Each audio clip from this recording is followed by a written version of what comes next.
ይናፍቃለሁ ኣነስ ብዙር ንሰማየን ቃዕርር ኣብ ፀጥባሕ ክሪአካ ኦጎይታ ኢየሱስ ብክብሪ ተዓጅብካ ክትምለስ መንፈስካ ምስ ኣምላኽ እንድሕር ኣሎ ኮይኑ ኩሉ ግዜ ባረኸለይ ዝቤት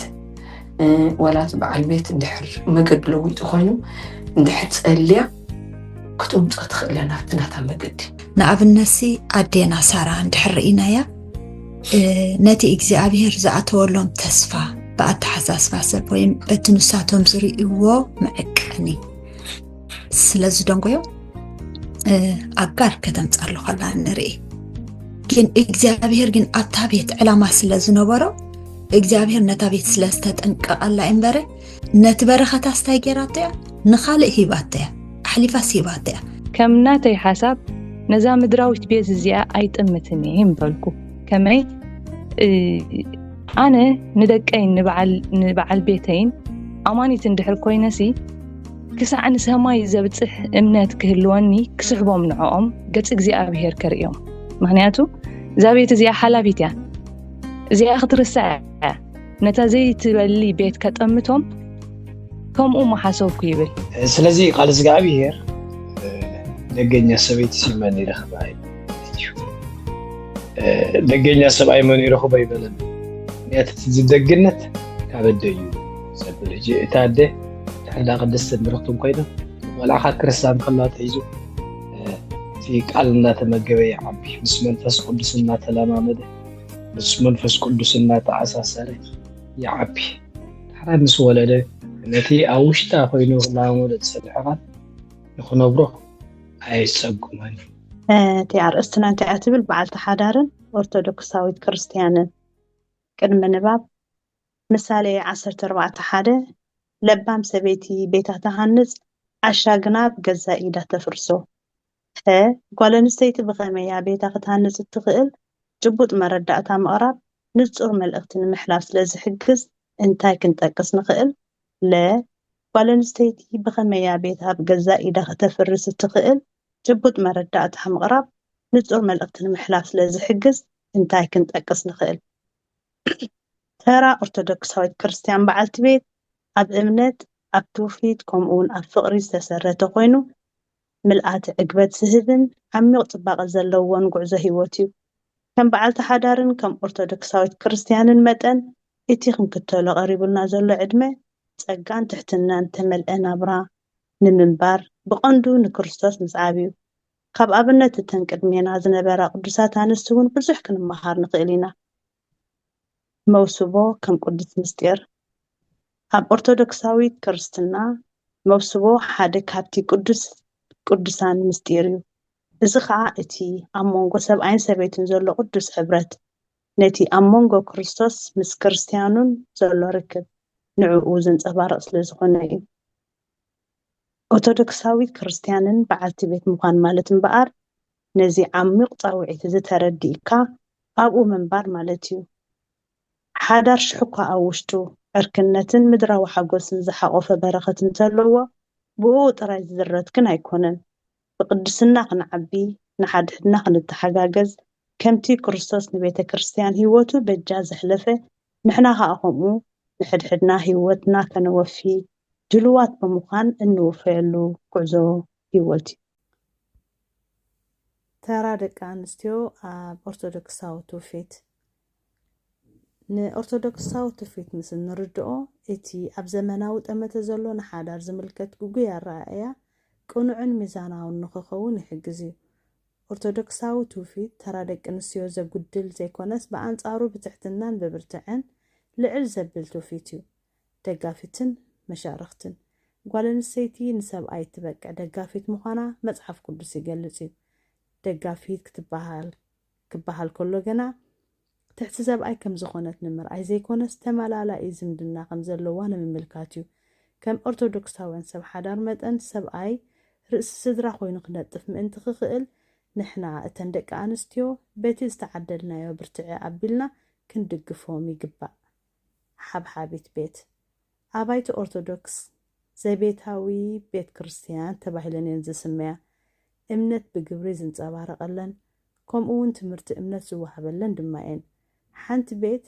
ጸሎት፣ ቤት ሰላምን ፍቕርን ንክትከውን ጓል ኣንስተይቲ ልዑል ተራእያ ትፃወት። እታ ቤት ንጸሎትን ንቓል ኣምላኽን እትምችእ ከም እትኸውን ጌራ ኣብ ምድላው ከዓ ፍቕሪ ክርስቶስ እተንጸባርቕ ቤት ኣብ ምህናፅ ሓደ ቅዱስ ዕማም ትፍጽም እያ።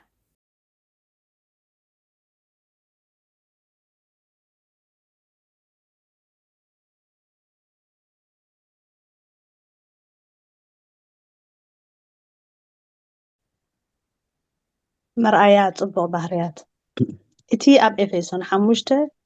ካብ ፍቕዲ 22 ክሳብ 23 ዘሎ ቃላት ቅዱስ ጳውሎስ መብዛሕትኡ ግዜ ክትዕ የላዕል እዩ። ብመንፅር ሓድሕዳዊ ፍቕርን ምክብባርን ክንርድኦ ከለና ግና ዓሚቕ መምርሒ እዩ ዝህበና። ንሰብኣይካ ምእዛዝ ባርነት ዘይኮነስ ሰብኣይ ንቤቱ ብክርስቶስ ምእንቲ ክመርሕ ንዕኡ ምእማንን ምድጋፍን ማለት እዩ። ሰብኡት እውን ከምቲ ክርስቶስ ንቤተ ክርስቲያን ዘፍቅራ ንሳቶም ከዓ ነንስቶም ገዛእ ርእሶም በጃ ክሳብ መሃብ ከፍቅሩ ተፀዊዖም እዮም። እዚ ሓድሕዳዊ ተግባር እዚ ጥልቂ ዕምቆትን ምክብባርን ዝመልኦን ዝምድና እዩ ዘዕቢ። ሕብረት እምነት ኣብ ጉዕዞ እምነት ምስ በዓልቲ ቤት ሓቢርካ ብሓደ ናብ ኣምላኽ ኣዚኻ ክትቀርብ ብኩሉ መንፈሳዊ ዘበለ ንሓድሕድካ ክትደጋገፍ ከምኡ ድማ ኣብቲ እቶም ቤተ ክርስቲያን እትዝክሮም ክብረ በዓላት ብሓደ ሓቢርካ ክትሕጎስ ምኽኣል ማለት እዩ። ቀዳማይ ጸሎትን ኣምልኾን ሓቢርካ ናብ ቤተ ክርስቲያን ምኻድ ከም ሓደ ኣካል መጠን ድማ ብሓባር ምጽላይ ሓቢርካ ኣብ ቅዳሴ ምስታፍ ከምኡውን ሓቢርካ ካብ ኩሎም ምስጢራት ቤተ ክርስቲያን ምክፋል ቀጻሊ ናይ ንስሓ ህይወት ምህላውን ቅዱስ ቁርባን ምቕባልን ኣብ መዓልታዊ ህይወትካ ንዝምድናኻ ሓባራዊ ምትእስሳር ሓይሊ ይህበካ እዩ። ካልኣይ ጾም ቀሊል ብድሆ ዘይክኸውን ይኽእል እዩ። ከም ኣደ መጠን ንስድራ ቤትካ ብመንፈሳውን ስጋውን ዝሃንፅ ምግብታት ምቕራብ ባህ ዘብል እኳ እንተኾነ ኣብ ምድላዋት ናይ ጾም ምግብታት ግና ክንሽገር ንኽእል ኢና። ከም ስድራ ነቲ ናይ ጾም ግዜ ብግቡእ እንተተጠቐምናሉ ግና ዝያዳ ናብ ኣምላኽ ክንቀርብ ዝሕግዝ ጽቡቕ ልማድ የጥርየልና እዩ። ሓድሕዳዊ ሕብረትና ዝያዳ ክማምቕ እውን ይድግፈና እዩ። ሳልሳይ ጽምብላት ኦርቶዶክሳዊት ቤተ ክርስቲያን ሃብታም ዝኾነ ግዜያት ሓጎስ ቅንያት ምስጋናን ኣለዋ። ኣብቲ ግዜታት እዚ እምበኣር ስድራ ቤትን ፈተውትን ብምዕዳምን ብምእንጋድን ደስ ዘብል መንፈሳዊ ጉባኤታት ብምድላውን ሓቢርካ ምጽምባል ምስኒትን ውህደትን ሓዳር ግሩም ዝኾነ ዕድል እዩ። ፈተናን ዕቤትን ኦርቶዶክሳዊት ክርስቲያንን በዓልቲ ቤት ምዃን ፈተና ዘይብሉ ጉዕዞ ህይወት ምምራሕ ማለት ኣይኮነን። ብድሆታት ከጋጥም ፃውዒትካ ክርስቶስ ዘማእከለ ክሳብ ዝኾነ ከዓ ብዙሕ ፀዓትን ምጽማምን ዝሓትት እዩ። ቀዳማይ ባህላዊ ፀቕቲ ኣብ ሕብረተሰብ ንእምነት ዝፃረር ገለ ባህላውን ልምዳውን ኣካይዳ ምናልባሽ እውን ዋጋ ዝኽፍል ኣነባብራ የጋጥም እዩ። ኣብኡ ክንሓብር ብዘይምኽኣልና ካብ ህዝብናን ሕብረተሰብናን ዝተገለልና ኮይኑ ክስማዓና ይኽእል። ከም ኦርቶዶክሳዊት በዓልቲ ቤት መጠን ነቲ ናይ ተነፅሎ ስምዒት ንምእላይ ሕብረት ኣሕዋት ጉባኤታት ቤተ ክርስቲያን ብእምነት ምስ ዝመስሉካ ምሕባር ኣገዳሲ እዩ። ካልኣይ መንፈሳዊ ብድሆታት ካብ ፀገም ነፃ ዝኾነ ሓዳር የለን። ካብ ደገ ይምፃእ ካብ ውልቃዊ ድኽመት እውን ይኹን ኣብ ኩሉ ሓዳር ፀገም ኣሎ። ነዚ ግና መዓልታዊ ብጸሎት ብመንፈሳዊ ምኽሪ ብደገፍ ጸሎት ቅዱሳን ንኩሉ ሽግራት ብጸጋ ክትስዕሮ ዘኽእለካ ጸጋ ንምቕባል ክትተግህ የድሊ። ሳልሳይ ሚዛናውነት ከም በዓልቲ ቤት ብቐዳምነት ንስድራና ከነገልግል ኢና ተፀዊዕና። ንኻልኦት እናሓገዝና ንገዛ ርእስና እውን ሸለል ምእንቲ ከይንብል ግና ገዛ ርእስና እውን ክንንከባኸብ ይግባአና እዩ። ኣካላዊ ስምዒታውን መንፈሳውን ጥዕናና ክንሕሉ ግቡእና እዩ። ስለዚ ድማ ናይ ብሕትና ናይ ጸሎት ግዜ ከምኡውን መንፈሳዊ መጽሓፍቲ እነንብበሉ ግዜ ክህልወና ይግባእ። ሓገዝ ወይ ምኽሪ ኣብ ንደልየሉ ዘማኽሩና ምሳና ሓቢሮም ዝጽልዩ እሙናት ኣገልገልትን መቕርብን እውን የድልዩና እዮም። ቀዳማይ ህላወን ልኡላውነትን ኣምላኽ ዘዘኻኽር ኣብ ቤትኪ ሓደ ንጸሎት ዝተሓዘ ኹርናዕ ፍለይ። ካልኣይ ጸሎት ስድራ ንነፍሲ ወከፍ መዓልቲ ብጸሎት ከፊትኪ ብጸሎት ዛዝምያ ቤተ ክርስቲያን እትምርሓሉ ዕለታዊ ንባብን ጸሎትን ክትጥቀሚ እቲ ዝሓሸ ኣማራፂ እዩ። ሳልሳይ እንግዶት ቤትኪ ንኻልኦት ርሑብ ይኹን። ናብተን ቅዱሳት ኣዴታት ምጥማት ህይወት እተን ቅዱሳት ኦርቶዶክሳውያን ንበዓልቲ ሓዳር ዝኸውን ኣብርሆትን መሪሕነትን ይህብ እዩ። ቅድስቲ ኤሚልያ ኣደ ቅዱስ ባሲልዮስ ዓብን ኣደ ካልኦት ቅዱሳን ዝኾኑ 9 ውሉድን እያ። ንሳ ኣብነት እምነት፣ ኣብነት ተፃዋርነት፣ ኣብነት ተወፋይነት እያ። ቅድስቲ ሞኒካ እውን ዋላ ካብ ኦርቶዶክሳዊት ኣይትኾን እምበር እቲ ጸሎታን እምነታን ንስድራኣ ዝለወጠ ካልእ ኣብነታዊት በዓልቲ ሓዳርን ኣደን እያ። ናብ ኣብነት እዘን ቅዱሳት ኣዴታት ኣቢልካ ምምዕዳው እቲ ዘጋጥመና ሓጎስን ገድልን ቅድሚ ዘመናት እውን የጋጥም ምንባሩን ኣብ ጉዕዞ ህይወት ድማ ንበይንና ክንዘይኮንናን የዘኻኽረና እዩ። ንክርስቶስ ዘማእኸለ ቤት ከም ኦርቶዶክሳዊት በዓልቲ ቤት ቤትኪ ቤት እምነት ፍቅርን ይኹን።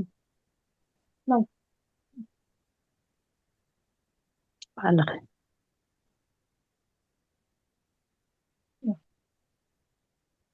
ይኹን ንክርስቶስ ኣብ ማእከል ቤትኪ ንምንጋስ ከዓ ንኣብነት ከምዞም ዝስዕቡ ቀለልቲ ልምድታት ተተኣታትው ትኽእል እዩ። ቀዳማይ ኩርናዕ ጸሎት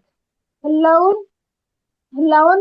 ልዕላውነትን ኣምላኽ ዘዘኻኽር ኣብ ቤትኪ ሓደ ንጸሎት ዝተሓዘ ኩርናዕ ፍለይ እዩ። ካልኣይ ነጥቢ ጸሎት ስድራ ነፍሲ ወከፍ መዓልቲ ብጸሎት ከፊትኪ ብጸሎት ዛዝምያ ቤተ ክርስቲያን እትምራሓሉ ዕለታዊ ጉባኤ ንባብን ጸሎትን ክትጥቀሚ ዝሓሸ ኣማራፂ እዩ። እንጉደት ሳልሳይ ነጥቢ እንጉደት ቤትኪ ንኻልኦት ርሑብ ይኹን። ብምስትንጋድ ብሕብረትን ሕያውነትን ምርኣይን ክርስቶስ ኣብ ቤትኪ ነጊሱ ምህላው ኣርኢ። ጉዕዞ ሓጎስን መስዋዕትነትን በዓልቲ ቤትን ኦርቶዶክሳዊት ክርስቲያንን ምዃን ጉዕዞ ሙሉእ ዕድመ ኮይኑ እምነት ኣብ ኣምላኽ ፍቕሪ ንበዓል ቤት ጽንዓት ከዓ ኣብ እምነት ይሓትት። ብሓደ መዳይ ሓጎስ ብሓደ መዳይ ድማ መስዋዕትነት እናበራረ ናብ ክርስቶስ ንምዕባይ ዘኽእል ዕድላትን ገድላትን ዘለዎ ጉዕዞ ድማ እዩ። ኣብ ጻውዒት እዚ ሕብረት እዚ ፍቕሪ ኣምላኽ ናብ ዘንጸባርቕን ንዓኽን ንስድራኽን ድማ ናብ መንግስቲ ኣምላኽ ኣቢሉ ናብ ዝመርሓክን ናብቲ ካባኺ ኣዝዩ ልዕል ዝበለ ናብቲ ሰማያዊ ዝኾነ ምስጢር ንኽትሳተፊ እዩ እዚ ጻውዒት እዚ ቀሪብልክ ዘሎ። እምንቲ ኦርቶዶክሳዊት በዓልቲ ቤት ኮይንኪ ክትነብሪ ከለኺ ንሓዳርኪ ጥራይ ዘይኮነስ ኣብ ክርስቶስ ንእተሰረተ ህይወት ምንባር ከመይ ምዃኑ እውን ኢኺ ንዓለም እትምስክሪ። ኣብቲ ጽሙው ናይ ጸሎት ግዜ ይኹን ወይ እውን ኣብቲ ጻዕቂ ዘለዎ ዘይቤታዊ ስራሕ እውን እንተኾነ ወይ እውን ኣብቲ ሓበራዊ ስድራ ቤታዊ ሰሓቕ ዘለዎ ግዜ እውን ከይተረፈ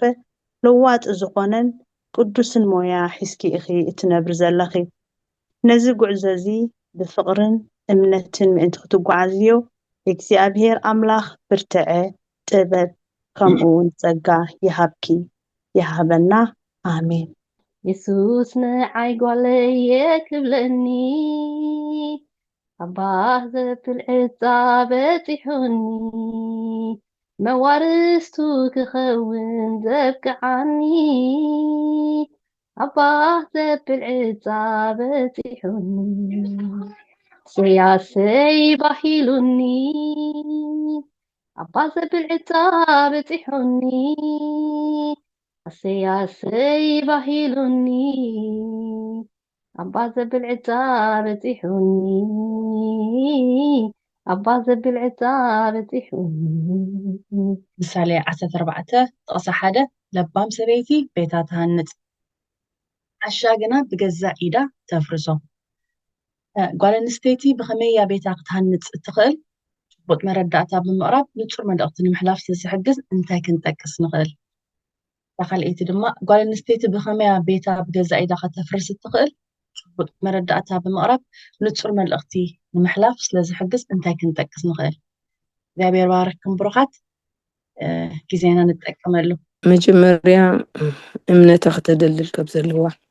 እሺ ኣምላኽ ባረኪ።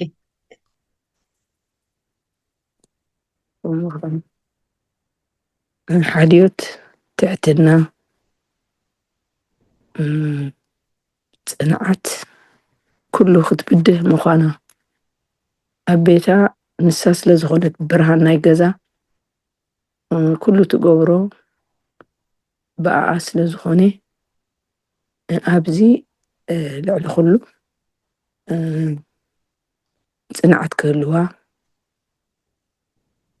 ብሓቂ ሓልዮት ደኺመ ኸይበለት ኣብ ትፅዕሮ ነታ ቤታ ክትሃንጽ ንስድርኣ ነታ ቤት ብርሃን ትኸውን ኣደ ስለ ዝኾነት ኩሉ ግዜ እምነታ ላዕሊ ኮይኑ ትረስቲ ድማ እቲ እንታይ ዝበሃል ክትኣምን ከም ዘለዋ ክተፍቅር ክትሕት ኣጆኻ ክትብሎም ጎና እታ ቤት ትህነፅ ኮይና ትስማዕ ንብኸን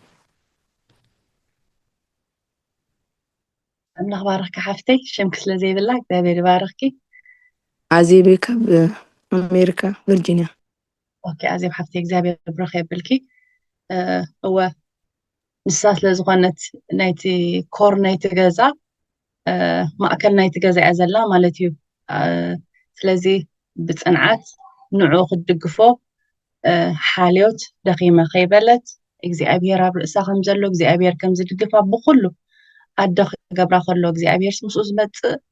ሓልዮት ኣሜን ምስኡ ዝመፅእ ፀጋ ኣሎ ምስኡ ዝመፅእ ዘኽእል መንፈስ ኣሎ ስለዚ እግዚኣብሔር ባረኽኪ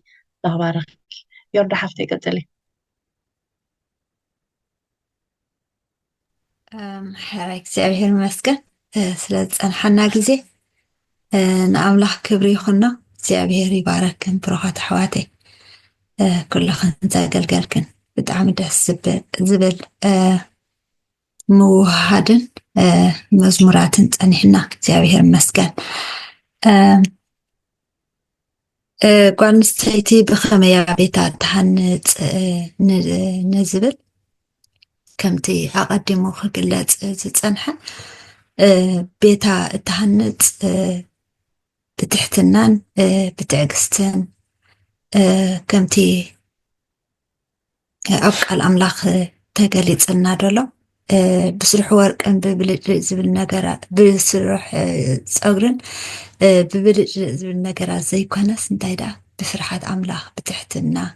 ከምቲ ሳራ ጎይታይ እናበለት ንኣብርሃም ዝተገዝአቶ እንዳበለ ይገልፅ እና ትሕት ኢላ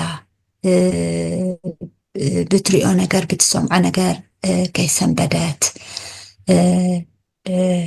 ናብ ኣምላኽ እንዳቐረበት ብፀሎት ከምዚኣ ዝበለት ኣደ ቤታ እትሃንፅ ንሓዳራ እትከናኸን ኣደያ ከምኡውን ኣብ ምሳሌ 31 ገሊፅዋ ደሎ መስተውዓሊትን ጥበበኛን ኣደ ከመይ ጌራ ናብራ ከም ትኣሊ ከምኡውን ኣብ ኣቢጋይል እንድሕር ርኢናያ እውን ኣቢጋይል ንቤታ ዘፍርስ ነገር ተሃንዲዱ ክመፅእ ከሎ ንሳ ግን ኪኖ ሰብኣያ ኪኖ ተግባር ሰብኣያ ሓሊፋ ነቲ ንቤታ ዝዕኑ ነገር ነቲ ንዘርኣ ዘጥፍእ ነገር ደው ከተብሎ ኸላ ወፅያ ብትብዓት ደው ከተብሎ ኸላ ብትብዓትን ብጥበብን ደው ከተብሎ ኸላ ንርኢ ማለት እዩ እና ሓንቲ ቤታ እትሃንፅ ኣደ ሓደ ጥበበኛ ክትከውን ይግባኣ ካልኣይ ነገር ከዓ ብትሪኦ ብትሰምዖ ዘይትስንብድ ክትከውን ይግባኣ ኢለ በዛ ሕፅር ዝበለ ክገልፆ ይኽእል ብኸመይ ከቤታ ብገዛ ኢዳ እተፍርስ ንዝብል ከዓኒ ንኣብነሲ ኣዴና ሳራ እንድሕር ርኢናያ ነቲ እግዚኣብሔር ዝኣተወሎም ተስፋ ስለ ዝደንጎዮም ብኣተሓሳስባ ሰብ ወይ በቲ ንሳቶም ዝርእይዎ መዕቀኒ ስለ ዝደንጎዮም ኣጋር ከተምፃሉ ከላ ንርኢ ግን እግዚኣብሔር ግን ኣብታ ቤት ዕላማ ስለ ዝነበሮ እግዚኣብሔር ነታ ቤት ስለ ዝተጠንቀቐላ እምበረ ነቲ በረኸታ ስታይ ጌራቶ እያ ንኻልእ ሂባታ እያ ኣሕሊፋስ ሂባታ እያ ነቲ ካብ እግዚኣብሔር ዝተዋሃባ ተስፋስ ንኻልእ ኣሕሊፋ ሂባታ እያ እግዚኣብሔር ግን ኣብ ኪዳኑ ምስ ኣብርሃም ስለ ዝነበረ ኪዳኑ ኣብ ኪዳኑ እሙን ኣምላኽ ስለ ዝኾነ ነቲ ነገር ክልወጥ ከሎ ንርኢ ስለዚ ከምቲ ኣብ ላዕሊ ዝገለፅኮ ማለት እዩ በቲ ትሪኦ ዝነበረ በቲ ኣብ ሂወታ ዝኸውን ነበረ ኣብ ሂወት ሰብኣያ ዝኸውን ዝነበረ ንእግዚኣብሔር ተስፋ ቆሪፃቶ ስለዚ እቲ በረኸታ እቲ ሓዳራ እቲ ክብረታ ንኻልእ ኣሕሊፋ ክትህቦ ከላ ንሪኣ ማለት እዩ እና ሓንቲ ዳ ኩሉ ግዜ ኣብ ውሽጢ ሓዳርሲ ብፅቡቅ ወይ ከዓ ኩሉ ግዜ ፍቕሪ ኩሉ ግዜ ሰሓቅ ኩሉ ግዜ ምርካብ ኩሉ ግዜ ምህላው እዩ ማለት ኣይኮነን እዚ ክህልዋ ከሎ ልዕሊ ዓማ ከይተንደላቐቐት ክስእ እንከላ ልዕሊኣ ዘሎ ከይረኣየት ብዘለዎ ኣካዊና እንድሕር ትነብር ኮይና ሓንቲ ጓል ኣንስተይቲ ንቤታ እንታይ ትገብርንያ ብገዛ ኢዳ ይተፈርስንያ ነቲ እግዚኣብሔር ዝሃባ ነቲ ብኢኮኖሚ ደረጃ ድዩ ብፍልጠት ደረጃ ድዩ ብውሉድ ደረጃ ድዩ ብፋሚሊ ደረጃ ኣብ ከባቢኣ ዘለው ብንዳ ሰብኣያ ወገን ይኹኑ ብናታ ወገን ዘለዋ ፍቕርን ኣኽብሮትን እንድሕር ዘይብላ ኮይኑ ንዓይ ከምዚ ስድራ ይባ ስድራኻ ባ እንድሕር ትብል ኮይና ብገዛ ኢዳ እያ ነቲ ቤታ ተፍርሶ ዋላ 1000 ግዜ የፍቅራ ሰብኣያ ንናቱ ወገን ዝወቅዕ እንድሕር ኮይኑ ኣብቲ ቤት ሰላም ከሉ ይክእልኒ ስለዚ እንታይ ትገብር ኣላ ቤታ ተፍርስ ኣላ ታንፍዕቲ ደ ወይ ታንፍዕቲ በዓልቲ ሓዳር ካብ ንስድራ ንላዕሊ ንስድራ ሰብኣያ እያ ክትውግን ዝግባኣ ወይ እውን ክትሓልእ ዝግባኣ ሽዑ ኣኽብረት ትረክብ ሽዑ ከዓ ቤታ ዝማሙቕ ማለት እዩ በአንጻሩ ከዓ ንስድራ ናይ ሰብኣያ ወይ ከዓ ወገን ሰብኣያ ዘለው ኢግኖር ጌራ እንድሕር ናብ ናታ ወገን ጥራይ ትደፍእ እንድሕር ኮይና ከዓ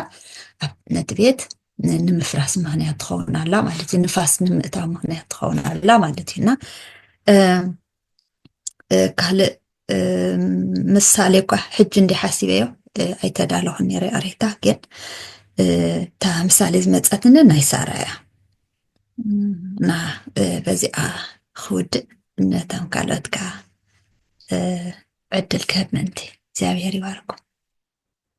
ይባርክክን ኣሜን የርዳ ሓፍተይ ንዓኻ ከዓ ብዕፅፍን ብርብን ይባርክ ጎይታ ሓቂ በቃ እንታይ እስካ ክዝክር ፀኒ ሓሲ ሰብኣይሲ ንሰበይቱ 1000 ግዜ የፍቅራ ግና እንድሕር ካብዚ ኣነ ንስድራኻ እታ ጓል ኣንስተይቲ ንስድራኣ ተፍቅሮም እያ ንዑ ከዓ ስድሩ እየ ስለዚ ኣነ እንድሕር እታ ጓል ኣንስተይቲ እንድሕር ንሰብኣያ ተፍቅሮ ኮይና ፍቕራ ብምንታይ ትገልፀሉ ኣብ ስድርኡ ናይ ስድርኡ ኣተሓሕዛ እያ ትገልፀሉ እንድሕር ንሱ ብኣኻን በታ ጓል ብሰበይቱን ብስድርኡን ዘለዎ ርክብ ዓጊብ ሕጉስ ይኸውን እንተዘይኮይኑ ግን ኩሉ ግዜ ውሽጡ ኣይቅሱን ምክንያቱ እስኻ ሰበይቱ ኢኻ ክድርቤካ ኣይክእልኒ እቲኦም ከዓ ስድሩ እዮም ከርሕቆምካ ኣይክእልኒ ስለዚ ጓል ኣንስተይቲ ኣብዚ ነገር እዚ ዓብይ ቦታ እዩ ዘለዋ ማለት እዩ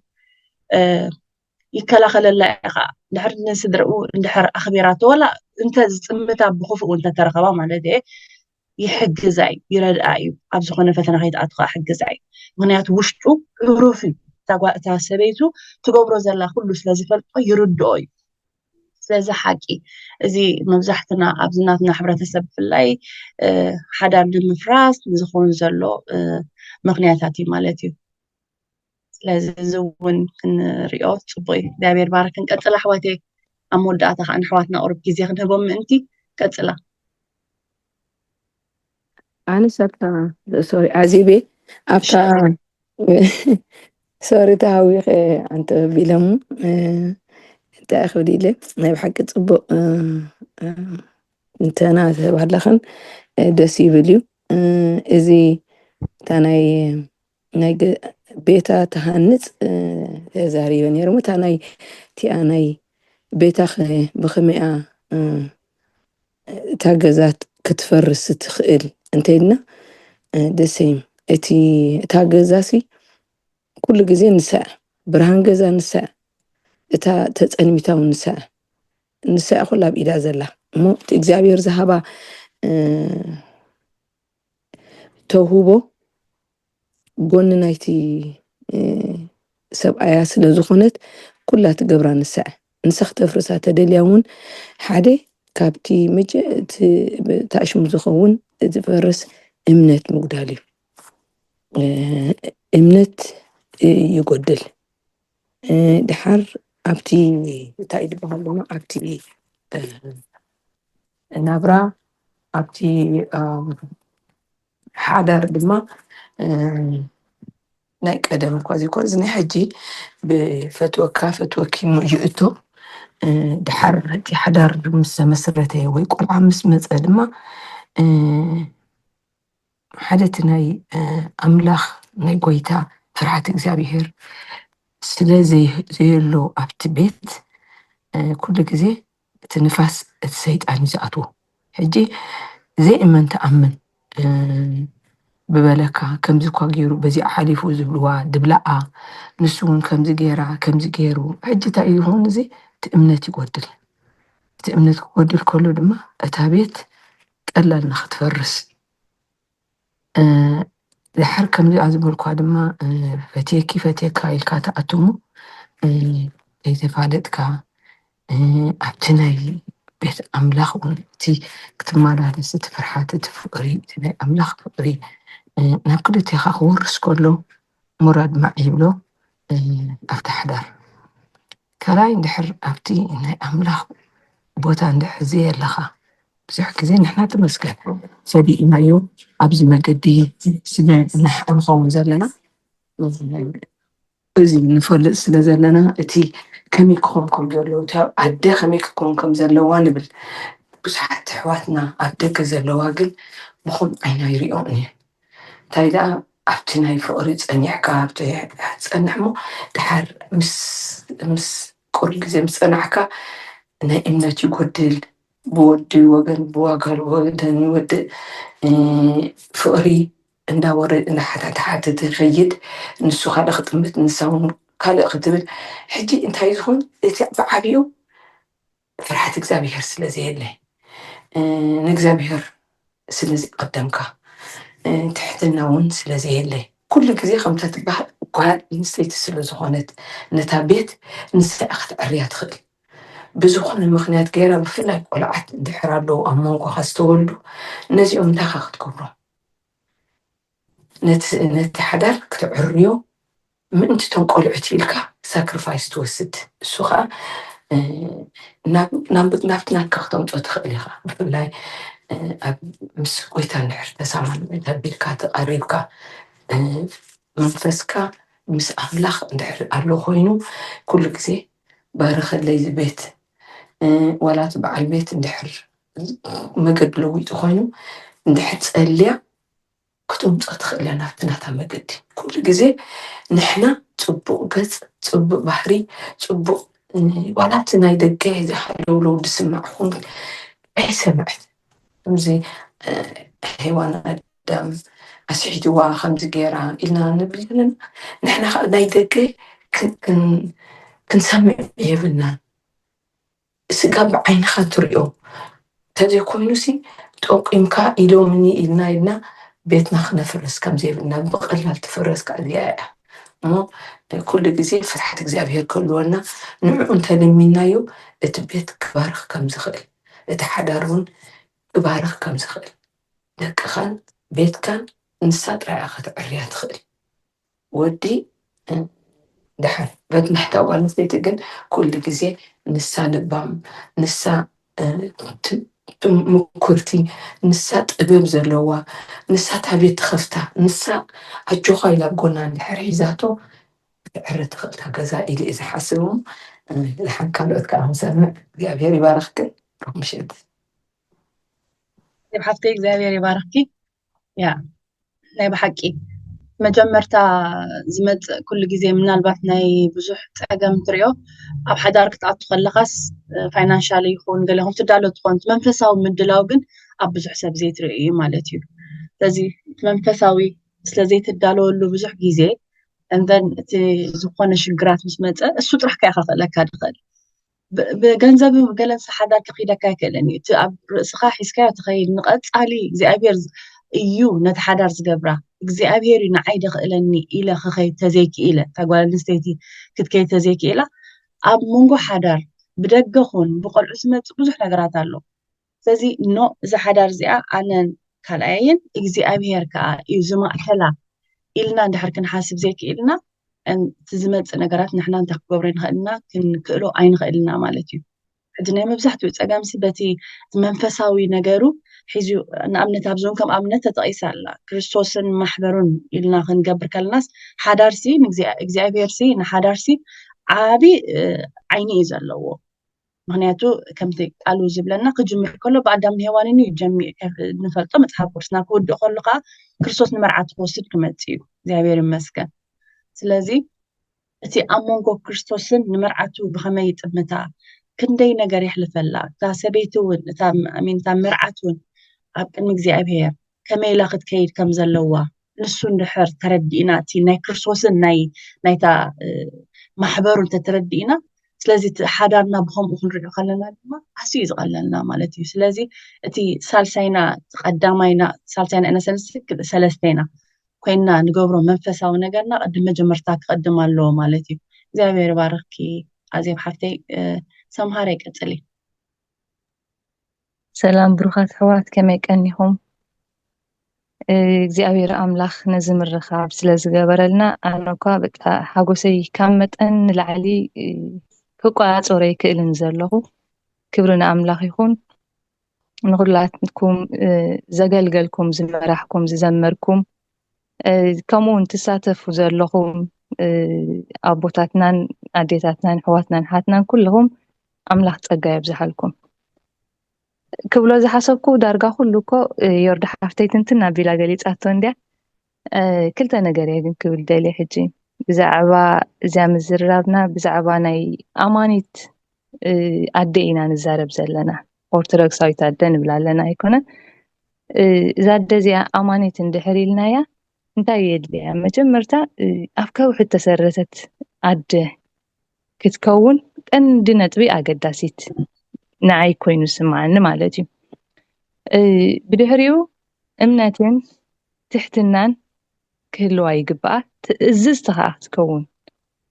እዚአን እንድሕር ሃልየን ነታ ቤታ ታንፃያ ኣብ ቤታ ከዓ መን እዮም ዘለው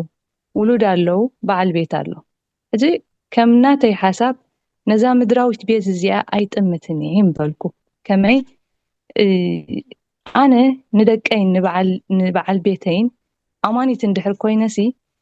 ክሳዕ ንሰማይ ዘብፅሕ እምነት ክህልወኒ ክስሕቦም ንዕኦም ገፅ እግዚኣብሔር ከርእዮም ምክንያቱ እዛ ቤት እዚኣ ሓላፊት እያ እዚኣ ክትርሳዕ እያ ነታ ዘይትበሊ ቤት ከጠምቶም ከምኡ ማሓሰብኩ ይብል ስለዚ ነዚ ክሓስብ እንድሕር ኮይነ ከዓኒ እንታይ ክህልወኒ ኣለዎ ጌጋ ክርከብ ይኽእል ብውሉድ ክኸውን ይኽእል ካባይ እውን ክመፅእ ይኽእል ብበዓል ቤተይ ክመፅእ ይኽእል ነዚኦም ግን ብተስፋ እቲ እምነታዋይ ዘሎ ብተስፋ ንምድሪ ዘይኮነሲ ፅባሕ ሰማይ ኣነ ከኣቱ እንድሕር ደልየ በዓል ቤተይ ድዩ ደቀይ ከዓ ምሳይ ክህልው ስለ ዝደልዮም ንኩሉ ነገር እንዳደምሰስካ ንዕኦም እንዳሰሓብካ ምስ ምኽያድ ኢለ ይሓስብ ማለት እዩ ክብሪ ንኣምላኽ ይኹን ይቐኒየለይ ክብራት ኣሕዋት ኣሜን ሰማሪና እግዚአብሔር ባርኽኪ ሓቂ እሱ በቃ ትሕትና ብትዕግስቲ ውሽጣዊ ስልማትናሲ ንሱ ክኾን ኣለዎ ኢና ንብል ዘለና ኩላትና እግዚአብሔር ይባርኽክን ቅፅላ በላ ኣሕዋተይ ቅፅላ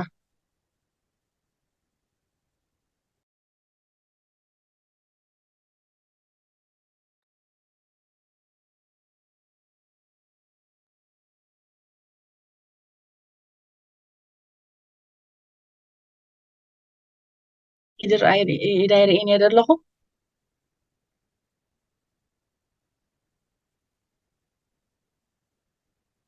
I think ብዙሓት ደቂ ኣንስትዮ ኣለና ብዚኣ ንሕድሕድና ክንበላላሕ ኢና መፂና ዘለና ጆኽን ብዙሕ ሓሳብ ከም ዘለክን ንፈልጥ ኢና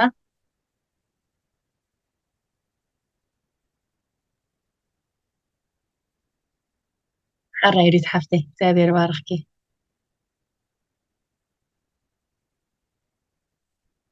ሓራ ዩዲተይ ክፈትያ ኣለኹ ኣፅቂ ከብታታ ኣይዝበሃል ኢለ መጀመርያ ከመይ ትኾና ክቡራት ኣሕዋት ሓት ድማ ኣቡና ኩላትኩም ከመይ ኣለኹም እግዚኣብሔር ኣምላኽ ስለዛ መዓልቲ እዚኣን ስለዛ ዓለት እዚኣን ይባረኽ ብሓቂ ንሁላትክን ዝመሃርክን ዘንበብክን ዘመርክን እግዚአብሔር ይባርኽክን ውለትክን ሓዳርክን ቤትክን ይባርኮ ዳርጋ ኩሉ ኢለና እየን ሕጂ ኣነ ክምላኣሉ ነገር ብዙሕ የብለየን ግን ከም ፍቓድ ኣምላኽ ሓደ ከም ኣደ ዝርዳእኒ ሓንቲ ጓል ኣንስተይቲ ሓዳራ ንኸይትፈርስ ክትገብሮ ዘለዋ ነገር ኣደ ምዃናስ ክትኣምኑ ክትክእል ኣለዋ እቲ ወሂባቶ ዘላ ሕድሪኻ ቀሊል ኣይኮነን ሓደ ዝዓበየ ህያብ ካብ ጎይታ ተዋሂብዎ ኣሎ እቲ ውላድ ሰብኣይ እግዚኣብሔር ሓዳር ከዓ ዝተባረኸ ነገር እዩ ውላድ ከዓ ውበት እግዚኣብሔር እዩ ስለዚ ነዚ ሓደራ እዚ ነዚ ካብ ጎይታ ዝተዋህባ ሓደራ ኣደ ኮይና ክተፅንዖ ክትክእል ኣለዋ ሽዑ ብዛዕባ ነፍሳ ምሕሳብ ብዛዕባ ፅባቐኣ ምሕሳብ ብዛዕባ ትኽደኖ ክዳን ምሕሳብ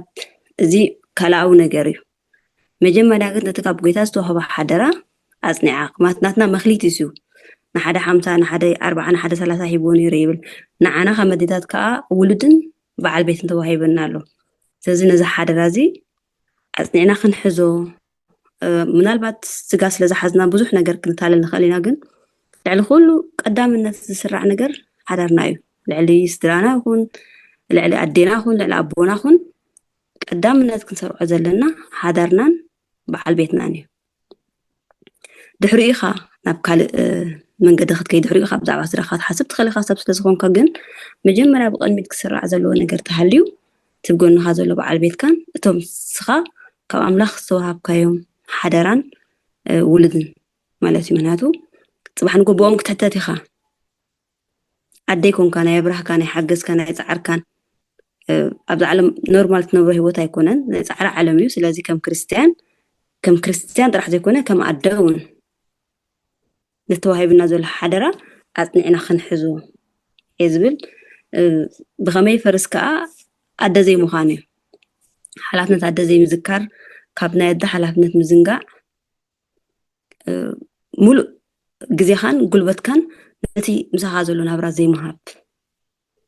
ናቱ ብንዕኡ ኢኻ መፂኻ ዘለኻ እግዚኣብሔር ንሓደ ዕላማ ሂብካ ኣሎ ንሓደ ኣገልግሎት ሂብካ ኣሎ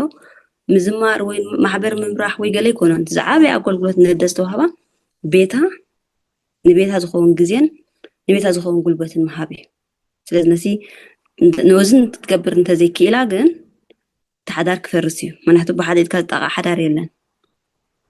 ኣደ ተዘይኮይና ኣቦ ኣደን ኣደን ክኸውን ኣይክእልን እዩ ወላን 1000 ግዜ ንፉዕ ኣቦ ተኾነ 1000 ግዜ ብሩኽ ኣቦ ተኾነ 1000 ግዜ ሕያዋይ ኣቦ ተኾነ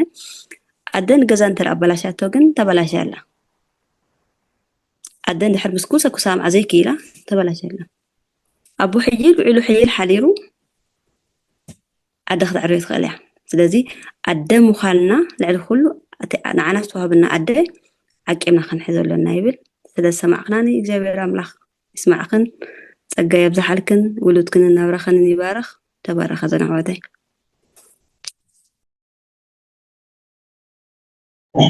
ላኽባርክ የሪተይ ሓቂ ዝዓበየ ሓላፍነት ንሳ ስለትሕዞ ኣብ ገዛ ስለዘላ ንሳ ስለዚ ንሳ ብኩሉ ዝተዳለወት ብኩሉ ንኩሉ ንምቕባል ዝድለወት ክትከውን ኣለዋ ሓቂ ቀዳምነት ፕራዮሪቲና ከዓኒ ሰብኡትናን ሓደቀናን ምዃኖም እዮም ሓቂ እግዚኣብሔር ይባረኽኪ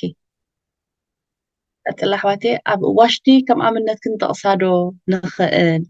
ትብል ከዓ መፂ ኣላ መብዚኣ እዚኣ ከዓ ኣብ ሓሳብ ክንስካ ኣሕዋቴ እትዋ ኣጅኾን ኣሕዋቴ ግዜ ትኸደና ኣላ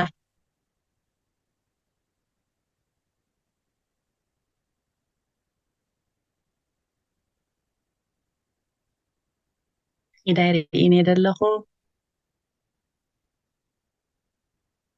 واشتي أم مصحف أستير معرف حدا تحيفا دلا نقستي زنبرتها أم تيبوتا نتوا زي أبجزاء إذا بيتا زفرستها مالتيو ونياتو سبعايا ፀዊዕዋ ምምፃእ ምስ ኣበየቶ ኣብ መንጎቶም ሽማምንቲ እንታይ ኣገራቶ ኣዋሪዳቶ እያ ኣሕፊራቶ እያ ካለባም ሰበይትካ ሰብኣያ ከመይ እዩ ሰብኣያ ኣብ ደገ ኣብ ማእከል ዓበይቲ ዓዲ ምዝቕመጥ ሙሩእ እያ ሙሩእ እዩ እዩ ዝብሎ ምክንያቱ እዚ ሰብኣይ እዚ ሰበይቱ ለባም መስተውዓሊት ስለ ዝኾነት እንታይ ላ ትምልሰሉ ስለ ትፈልጥ ሰብኣያ ኣብ ዝኸዶ ርእሱ ኣቕኒዑ እዩ ዝኸይድ ማለት እዩ ነዚ ግን ሰበይቱ ኣዋሪዳቶ እያ ከምኡ ዘይነበረ ክሳዕ እቲ ሕጊ ክወፅእ ከሎ ሓዲ ሰበይቲ እንታይ ክንገብራ ክሳዕ ዝብሉ በቃ ምክንያቱ ንሳ ብዝገበርቶ ከዓ ካልኦት ኣንስቲ ከዓ ብኡ ንሰብኡተን ከይደፍርኦም ክሳዕ ዝፍራሕ ከምዚ ገይራ ኣዋሪዳቶ ማለት እዩ ቀፅል ኣሕዋተይ قرب جزء تريفنا اللومو شو أنا نزوم كاو أحواتنا قا حدا حسب كنت قبل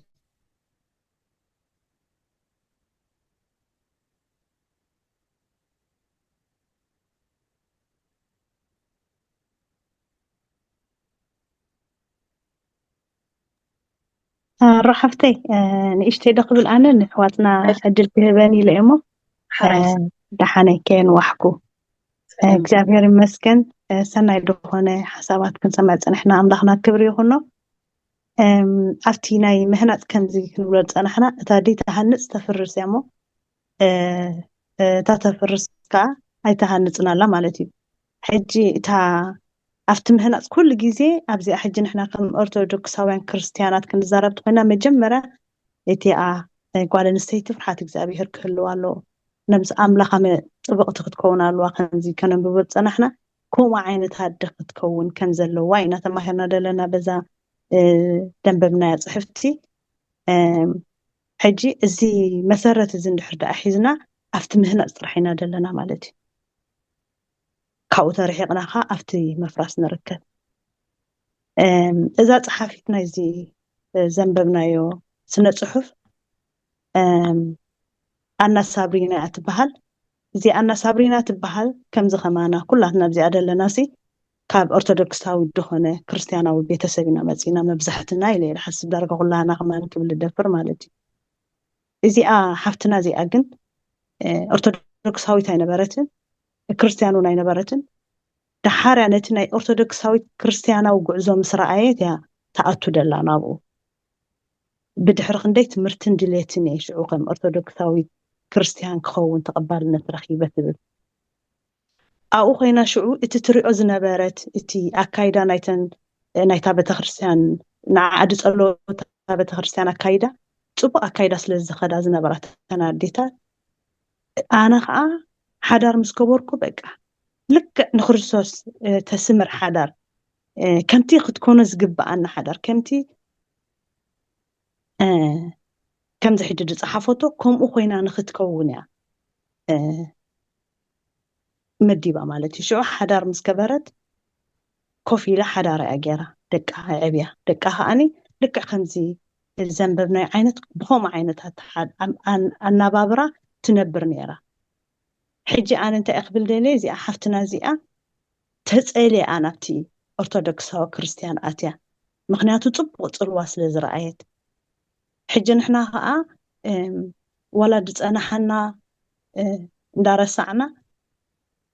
كابز حجي زلنا يو كابز حجي زعبي ردينا نفولت أزلنا نجرجن بزح نجر كله وقت كم زلنا من البات قلينا نوي حب كما دن كم بعلت بيتن كم بعد حدا نحنا نكون قالوا أتمنى أشتو جمرتو خونا قلا جناونا ودي بصحة دك استحواتنا خلوا أصل زخلا إذا نجر زحجي نحنا بزح كنسرح حلو زكبأنا نجر مالتي حجي متححز مس كريستنا أيو زي نابراني قال نستيتن ولا زلنا بس حجي نزار وزلنا حنت أرثوذكسايت كريستياناوي بعت بس خميخ تكون زلوا وندحريلنا لك بتقال أملاخ مسرت ندحر كيدا قال أملاخ كتملأ اللوا ሽዑ ኩሉ እቲ ትሕትና እቲ ትዕግስቲ እቲ ፍርሓት ኣምላኽ ኩሉ ባዕሉ እዩ ዝመጽእ እሞ መጀመርያ ፍርሓት እግዚኣብሔር ናብ ኣምላኽ ምቕራብ ክህልወና ከም ዘለዎ ሕጂ ኣብዚ ከነንብቦ ዝጸናሕና እንታይ ኢላ ኣላ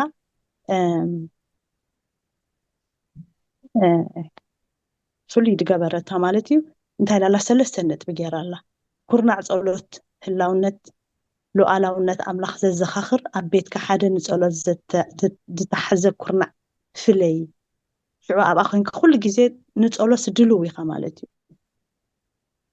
ኣብኣ ኮንካ ሽዑ ንኩሉ ንስድራኻ ንኩሉ ዘጋጥመ ዘሎ ኩሉ ነገራት ኣብኣ ኮንካ ትጽሊ 3 ነጥብታት ኣዳልያ ኣላ ኣብዚ እንታይ ኢላ ኩርናዕ ጸሎት ህላውነት ሉዓላውነት ኣምላኽ ዘዘኻኽር ኣብ ቤትኪ ሓደ ንጸሎት ዝተሓዘ ኩርናዕ ፍለይ ጸሎት ስድራ ንነፍሲ ወከፍ መዓልቲ ብጸሎት ከፊትኪ ብጸሎት ዛዝምያ ቤተ ክርስቲያን እትምራሓሉ ዕለታዊ ንባብ ጸሎትን ክትጥቀሚ እዚ እቲ ዝሓሸ ኣማራፂ እዩ እንግዶት ቤትኪ ንኻልኦት ርሑቕ ይኹን ብምስትንጋድ ብሕብረትን ሕያውነትን ብምርኣይ ክርስቶስ ኣብ ቤትኪ ነጊሱ ምህላው ኣርኢ እጂ ሓንቲ ደስ ከምዚ ክትከውን ኣለዋ ኣትብለና ዘላ ማለት እዩ ስለዚ ንሕና ክንኮን ኣለና ንሕዋትና እውን ክንነግር ኣለና ከምዚ ዓይነት ጉዕዞ እንድሕር ተጓዒዝና ኣብ ምህናፅ እምበር ኣብ ምፍራስ ኣይክንርከብን ኢና እሞ ንኣምላኽና ክብሪ ይኹኖ ከምዚ ገይሩ ዝምህረና ዘሎ ኣምላኽ ኣዝዩ ዘፍቅረና ጎይታ እሞ ተባረኻ ኩላትክን ኣሕዋተይ ወዲእ ኣለኻ ርያ ሓፍተይ ራይሰኒ ኣምላኽ ባረኪ ያ ናይ ብሓቂ እግዚኣብሔር ብጣዕሚ ዘፍቅረና ምክንያቱ ኣብዚ ግዜ እዚ እትተወቅዐ ሓዳር እዩ ስለዚ ከመይ ጌርና ቦታና ክንፈልጥ ከመይ ጌርና ከም ደቂ ኣንስትዮ ከም ኣዴታት ድማ ከመይ ጌርና ንቤትና ከነዕሪ ከመይ ጌርና ከነፀብቕ ከነጥዕም ንኻልኦት ኣብነት ንኸውን ኣብዚ ግዜ እዚ እግዚኣብሔር ከም ዝበለ መኣዲ ስለዝፈጠረልና ንኣምላኽ ሰማይ ክብሪ ኩኖ እግዚአብሔር ይባርክና ኣሕዋት ብጣዕሚ ፅቡቅ ምስትንታን እዩ ዘሎ ኣነ እንታይ ካብ መፅሓፍ ቅዱስ ኩሉ ተጠቂሱ እንዲ ግን ገለ ነገር ዘከርኮስ ካብ ማለት ሰበይቲ ቀላል ኣይኮነን ሰበይቲ እዚ ዋላ ኣብ መንጎ እቲ ቤታ ማእኸል ጥራይ ምፍራስ ዘይኮነ ዘርኣ ከማን ከም እታ ዘይትእዘዝ ሰበይቲ ወይ ድማ እታ ክፉእ እቲ ሰበይትስ ወይ ድማ ሳሲ ቤታ ከማነይ ከም ተጥፍእ ዓሌታ እውን ከም ተጥፍእ ዋላ ሰብኣያ ለኪማስ ከም ተጥፍእ ንኣብነት ጠቅስ ዝኽእልቲ ከም ኢዛቤል ማለት እዩ ኢዛቤል ሲ ንሰብኣያ ኣማኺራስ ነቲ ጻድቕ ናቦት ናቱ ከመይ እቲ መጽሓፍ ቅዱስ ክንንበብ ንኽእል ኢና እቲ ኩሉ ዘለዉ ታሪክ ግን ከመይ ዝበለ ሰይጣናዊ ዝኾነ ምኽርታት ኣማኺራ ተመሊሱ እቲ ቁጣዕ እግዚኣብሔር ድማ ዘርኣ ዓሌታን ኩሉ ነገር ክጠፍእ ከሎ ብሕማ ኣጠፋፍኣ ክጠፍእ ከሎ ከዓ ንርኢ ማለት እዩ ከምኡ ከዓ ኣብ ኣስቴር ተወሲድና ከዓነ ኣስቴር ከዓ ብምእዛዛ ሓደ ንማርዶካይ ብምእዛዛ እንታይ ንርእስ ተኣዚዛስ ከዓ ኣብቲ ክትኣቱ ከላ ኣብቲ ንግስቲ ዋሽቲ ዘይተኣዘዘትሉ ቦታ ኣብኡ ክትኣቱ ከላ ኣብኡ ተኣዚዛ ከዓ ንሃማንን ነቲ ጸላኢ ህዝባን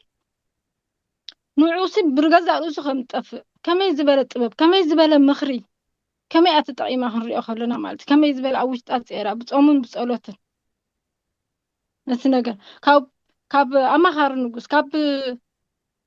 ንሃማንሲ ከመይ እዩ ነይሩ ምስ ንጉስ ማለት እዩ ግን ንሰብኣያ ሂዛ ከዓ ባዕሉ ንሃማን ወይ ጸላኢ ህዝባ ባዕሉ ከም ድሕነቕን ባዕሉ ከም ጠፍእን ክትገብር ከላ ከመይ ዝበለ ሓያል ህዝባኻ ክትብጆን ህዝባኻ እውን ክትድሕንን ከላ ከዓ ንርኢ ማለት እዩ ብጣዕሚ ሰበይቲ ቀሊል ምኽሪ ወይ ቀሊል ክስታይ ከም ዘይብላ በዚኣ እውን ክንጠቅስ ንኽእል ማለት እዩ ምስቲ ግዜና ዘሎ ክነንብቦ ንኽእል ኢና እግዚኣብሔር ባርኩም ያ ኣሜን ኣፍሪካ ሓፍተይ ኣምላኽ ባርኪ ወእግዚኣብሔር ኣብ ደቂ ኣንስትዮ ዓብዪ ሓይሊ ጥበብ ይቕሚጡ ደሎ ምርጫ ግናትና እዩ ሰብኡትና ናበይ ንደፍኦም ንደቅና ናበይ ንደፍኦት ምርጫት ናትና እዩ ምክንያቱ ኣምላኽና ናይ ምርጫ ኣምላኽ ስለዝኾነ ነቲ ዝሃበና ጥበብ ነቲ ዝሃበና ሓይሊ ኣባና ኣቕሚጥዎ ዘሎ ከም በዓል ኣቢጋኤል ዲና ነቲ ዝመፀ ሓዊ ማይ ደፊእና ነጥፍኦ ወላስ ከም ኢዛቤል ንሰብኡትና ባዕልና ናብ መከራ ንሰዶሞ ከምዚ ኣፍሪቃ ሃፍተይት በፅንሕትካ ዓለይት ሙሉእ ነጥፍእ ስለዚ ንሕና እውን ክንጥንቀቕ ግባአና እዩ ኣካይዳና ኣፀቢቕና ክንጥንቀቐሉ ይግባአና እዩ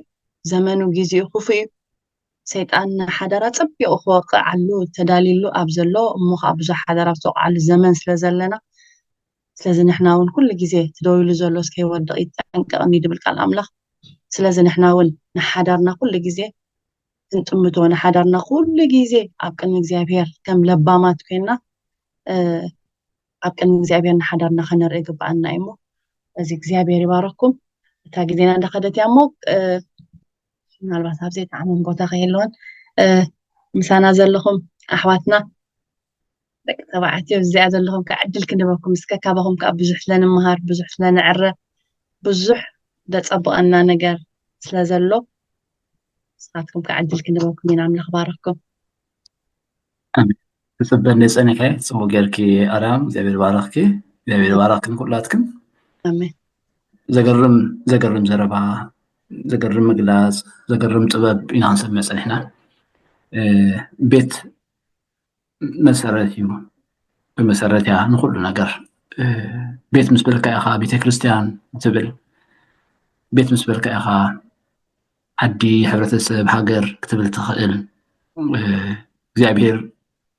ዓንተ ወይ ከም ዝተጠቕሰ ብቤት ጀሚሩ ስለዚ እታ ቀዳሚትን ቀንድን ዓይኒ ዝኾነት ቤት እያ እግዚኣብሔር ከዓ ንቤት እዩ ዝርኢ ንቤት ይባርኽ ከምቲ ንግብፃውያን ዝገበሮም ድማ ክቐፅዕ ተኮይኑ ድማ ንቤት እውን ይቐፅዕ እዩ ስለዚ ቤት መሰረት ምዃኑ ክንጠቅስ ይደሊ ማዕረ ማዕሪኡ ድማ ነታ ቤት ከተሃንፃ ትኽእልን ከተፍርሳ ትኽእልን ሰበይቲ ምዃና መፅሓፍ ቅዱስ እዩ ነጊሩና ዘሎ እታ ለባም ሰበይቲ ነቲ ቤት ተሃንፆ ኢልዋ ቤታ ትሃንፅ ዓሻግና ብገዛእ ኢዳ ተፍርሶ ኢሉ እቲ ናይ ምፍራስን ናይ ምህናፅን ስልጣን ኣብኣ ከም ዘሎ ነጊሩና ኣሎ ብርግፅ ንሰብኣይ እውን ኣብቲ ናይ ሰብኣይ ክንዛረብ ከለና ክንብሎ ንኽእል ኢና ግን ንሰበይቲ ተዋሂብዋ ዘሎ ፀጋ ከምዚ ክጥቀስ ዝፀንሐ ዘምሰየ እዩ ሕጂ ኣብቲ እዚኣ ሳብሪና ዝፀሓፈቶ ዝረኣናዮ ክትተነበበልና ፅሑፍ ነታ ቤት ከመይ ክትመስል ከም ዝግባኣ ጠቂሳ ማለት ኩርናዕ ናይ ፀሎት ኣብ ገዛኺ ይሃልኺ ህላውነት እግዚኣብሔር ዘዘኻኽር ፀሎት ክግበር ከም ዘለዎ ቃል ኣምላኽ ክግበር ከም ዘለዎ ፆም ክፅወም ከም ዘለዎ ገፅ ኣምላኽ ክድለ ከም ዘለዎ ዘርኢ ኣብ ቤት ክሲ ሓደ ኩርናዕ ፍለይ ኢላ ሓንቲ ምኽሪ ሂባ ነይራ ሕጂ እዚኣስ ኩላትና ገዛና እንተርእናዮ ቤትናስ እንታይ እዩ ዝመስል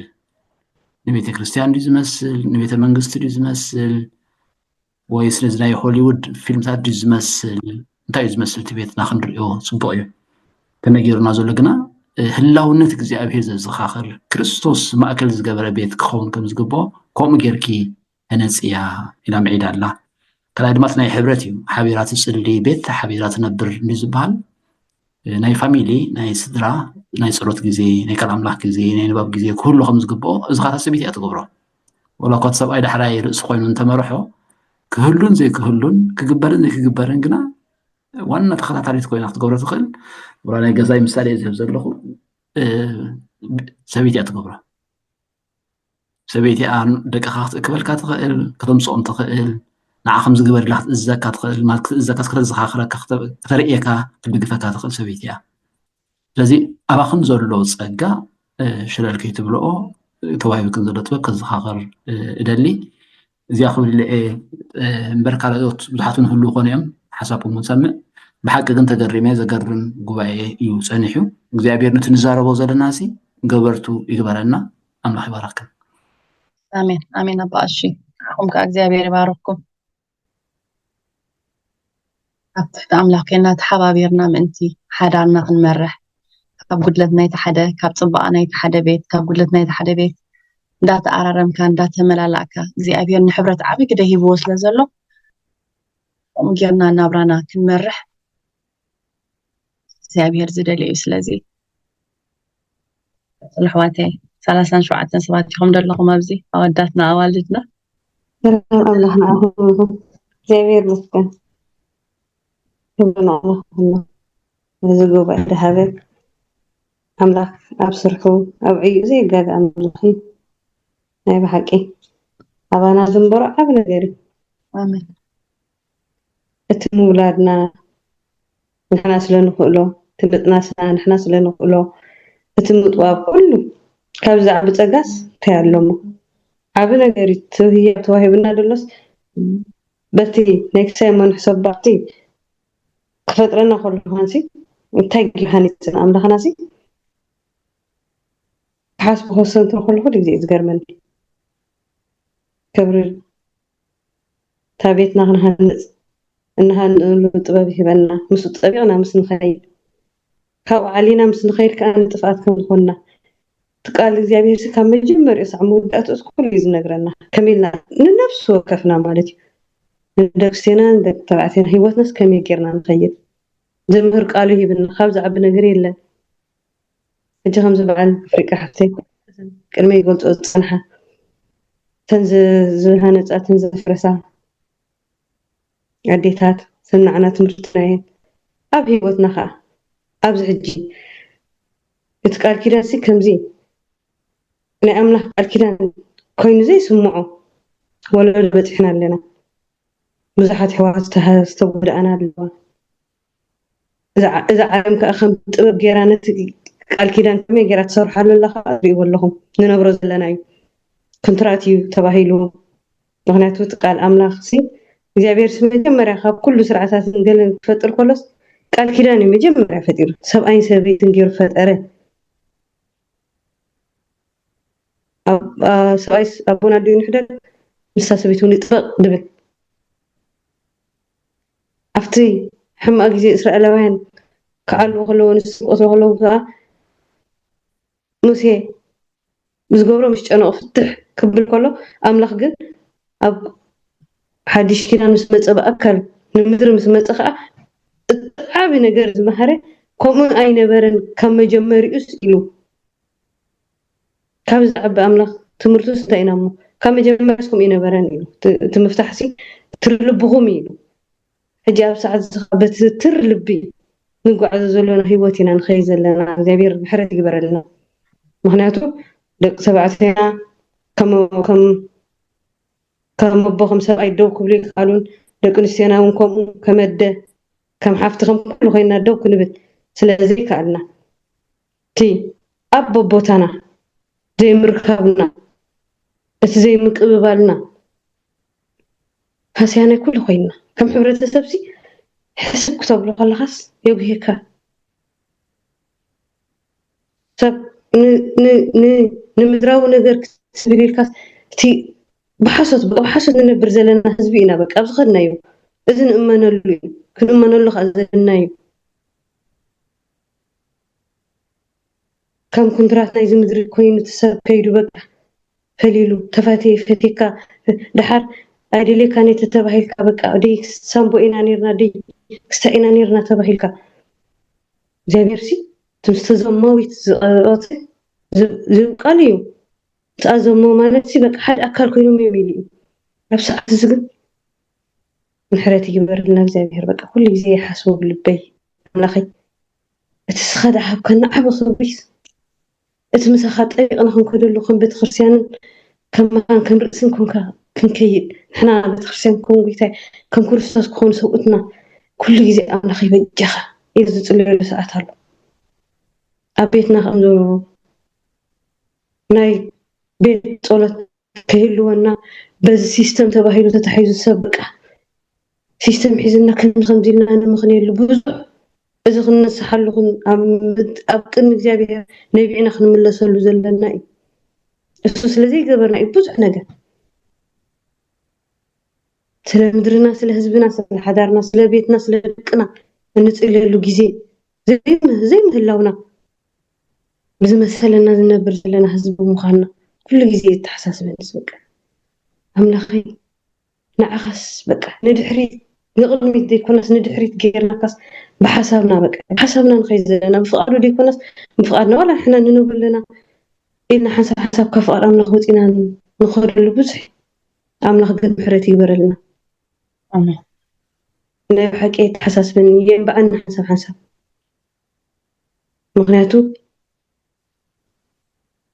እቲ ምስ እግዚኣብሔር ጠቢቑ ዝኸደ ምስ እግዚኣብሔር ልጊቡ ዝኸደ ግን እግዚኣብሔር ነቲ ሕሱም ናብ ልቡ ዝመልስ ኣምላኽ ብዓይነይ ዝረኣኹ ነገር ብዙሕ ኣሎ ኣሕዋት ክንዲ መከራረኺ ይኮን ምስ እግዚኣብሔር ነቢዕን ጣቢለን ምስ መፃ ግን ክንደይ ነፍሳ ዘድሓና ክንደይ ሕሱማት ኣብኡ ዝነበሩን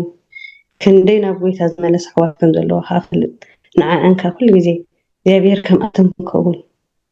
ኣምላኸይ ኩሉ ግዜ ንዓኣን ኣጠምተኒ ይብሎ ዝተሃሰየ ኣሕዋት ከዓ ብዙሓት ኣለዋና ዝነብዓ ስለዚአን ከዓ ኣምላኽና ሰማዕ ኣምላኽ እዩ ኣምላኽና ሕያዊ ኣምላኽ እዩ እንተሓሲብና መርሚርና ናይ ኣምላኽና ነገርሲ ኣይንፈልጦን ኢና ንሕና ግን ከምቲ ዝበለና ጠቢቕና መታንክኪ ናይ ፀሎት ግዜ ክህልወና ምስ ኣምላኽ ንኽረድኣና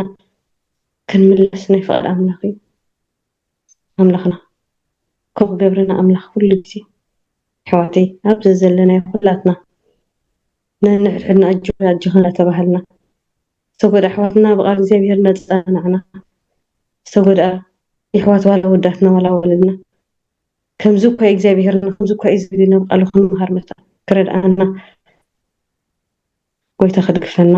እዚ ጉባኤ እዚ ሂብና ኣሎ እሞ እዞም ኣሕዋተይ ኣቕሊልና ይንረኣዮ እግዚኣብሔር መስገን ንፉዓት ኣቦታት ንፉዓት ኣሕዋት ዝሃበና ኣምላኸይ ክብርን ምስጋና ንኩኖ ንኩላትኩም እግዚኣብሔር ባረኽ እዞም ኣሕዋተይ ኣምላኽ ባረክ ልልካ ሓፍተይ ሓቂ ዝኽትበየ ፀናሕኪ ኩሉ ሎሚ ኣብ ቤት ኣምላኽ ኣትዩ እንዲና ንሪኦ ዘለና ሲስተም ዝብል ከዓ ልዕሊ እግዚኣብሔር ከይዱ ኣሎ እዚ ሲስተም ዝበሃል ኣብ ክንደይ ሓዳር ብፍላይ ሎማ ኣብ ስደት ኮይና ክንሪኦ ከለናስ ብዝሙ ዝነብር ዘለዎ ሰብ ይበዝሕ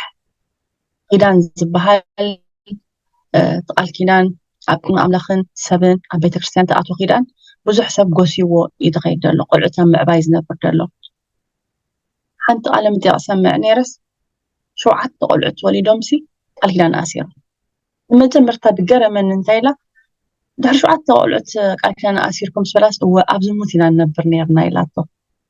እዚ መረዳእታ እዚ ገሪምኒ ካብኣ ብሓቂ ድበዝሕ ህዝብና ግን ኣብ ከምኡ ይነብር ከም ዘሎ ኣይፈልጥን እዩ እንታይ ዝብል ንሓንቲ ሰብ የዛርብ ነይረ ቅድሚ ሕጂ ሰብ ዘይገብሮ ዶ ገይረ ስለዚ ንሕና እዚ ሓጢኣት ይኹንብል እግዚኣብሔር ዝረድኣና እዩ ኣሕዋተይ ክንፈርዱና ይንኽእልና ኣብ ልዕሊ ሰብ ክንፈርድ ኣይንኽእልን ኢና ግን ኣስለቶም ንዓና ተረዲእና እግዚኣብሔር ረዲእና ትርጉም ሓዳር ትርጉም ቃል ኪዳን ተረዲእና ነብር ዘለና ስለቶም ብከምዚ እልልታ ሓፍተይ ክትብሎ ዝፀንሐት ብጣዕሚ ስሊኡ ክንነቅሕን ክንፅልን ስነደቂ ህዝብናን ኣፀቢቑ መዘኻኸሪ እዩ ዝኾነና ኣምላኽ ባረኩም ሓንቲ ኢድ ሓፊላ ኣላ ፋዘር ሙሴ ረቨረንድ ፋዘር ሙሴ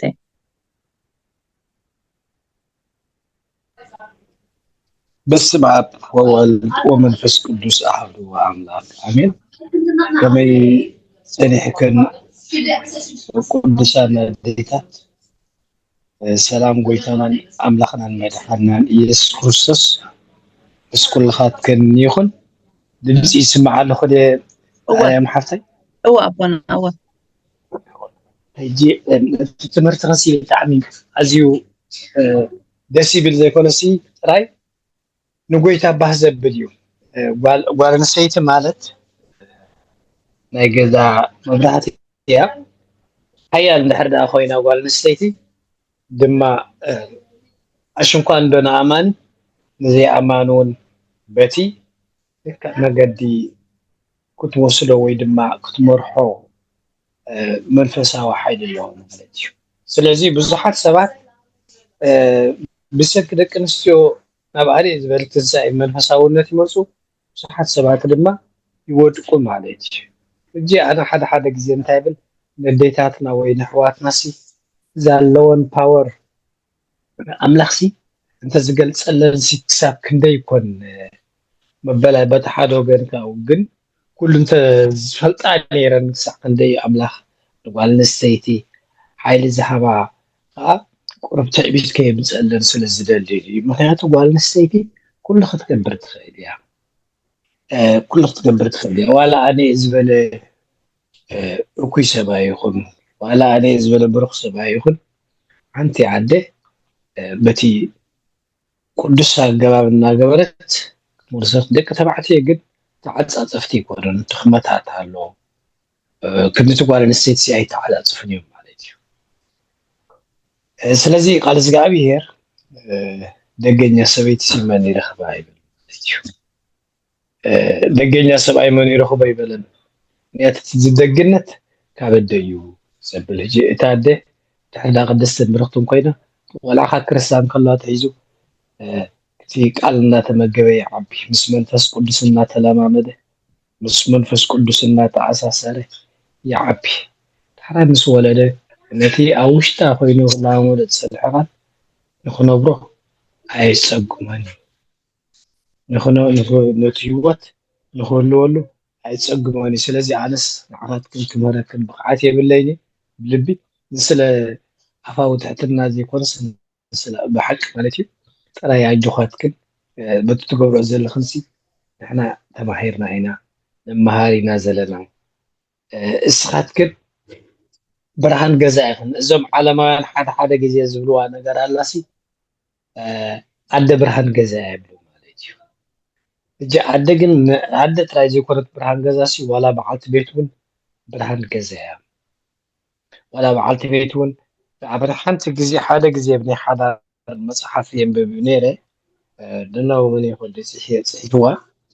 أنت قال نسيتني راسي كل جزيس زي أماني سؤال استفادت على يسبي أبت التاريخ من السخط مرسونة تود تبعت عايز سوقته نجر